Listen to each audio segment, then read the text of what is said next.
নমস্কার। শুরু করছি গৃহস্থের সাতকাহন।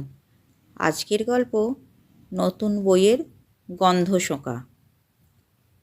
রিমা, তুই ঘরে কি করছিস একা একা? মা, আমি এই নতুন বইগুলোর গন্ধ শুঁকছি। তুমিও শোকো। দেখো কি সুন্দর গন্ধটা। আর বইগুলো দেখো কত রঙিন ছবি দেওয়া। আমার নতুন বইয়ের গন্ধ খুব ভালো লাগে। হ্যাঁ রে, খুব সুন্দর। আমাদেরও যখন স্কুল থেকে নতুন বই দিত, বাড়ি এসে আগে বইয়ের গন্ধ শুঁকতাম। কি যে ভালো লাগতো, তোকে কি বলবো। মা, বইগুলো তো মলাট দিতে হবে। কবে মলাট দেবে? সন্ধেবেলা বসে মলাট দিয়ে দেব। তুই এখন ঘুমো একটু। না মা, আমি এখন বইগুলো একটু দেখবো। আচ্ছা, ঠিক আছে। তুই যেন আবার পাকামো করে মলাট দিতে যাস না। ভুল কাটা হয়ে গেলে মলাট কিন্তু নষ্ট হয়ে যাবে।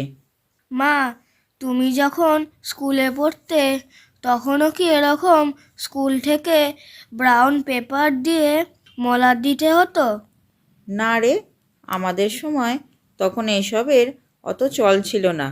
আমরা তখন খবরের কাগজ আর তা না হলে পুরনো ক্যালেন্ডার দিয়ে মলাট দিতাম। আর আটা জলে গুলে ফুটিয়ে আঠা তৈরি করতাম, তাই দিয়ে মলাটের কোণগুলো আটকাতাম। মা, আমি নতুন ক্লাসে উঠেছি। তুমি আমাকে একটা নতুন পেন্সিল বক্স, পেন্সিল, স্কেল কিনে দেবে কবে? স্কুল তো খোলার সময় হয়ে গেল। নতুন পেন্সিল বক্স একটা তোলা আছে, ওটাই নিয়ে যাবি। জন্মদিনে গিফট পেয়েছিলিস ওটা। আচ্ছা, ঠিক আছে। সন্ধ্যাবেলা রিমা মায়ের সাথে বসে বইয়ে মলাট দিচ্ছে। মা, আমি একটু মলাট দেব, তুমি আমাকে দেখিয়ে দাও।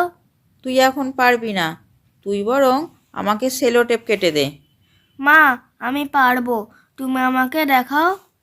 আচ্ছা, ভালো করে দেখ আগে আমি কিভাবে কেটে তারপর মুড়ছি। ঠিক এইভাবেই দিবি। দেখো মা, হয়েছে আমার মলাট দেওয়া। হ্যাঁ হয়েছে, এইবার সেলো টেপ লাগিয়ে দে। আর বাকি খাতাগুলো তাহলে তুই মলাট দিবি, ঠিক আছে? আচ্ছা বন্ধুরা, তোমাদের কার কার নতুন বইয়ের মলাট দেওয়া হয়েছে আমাকে জানাবে। ধন্যবাদ।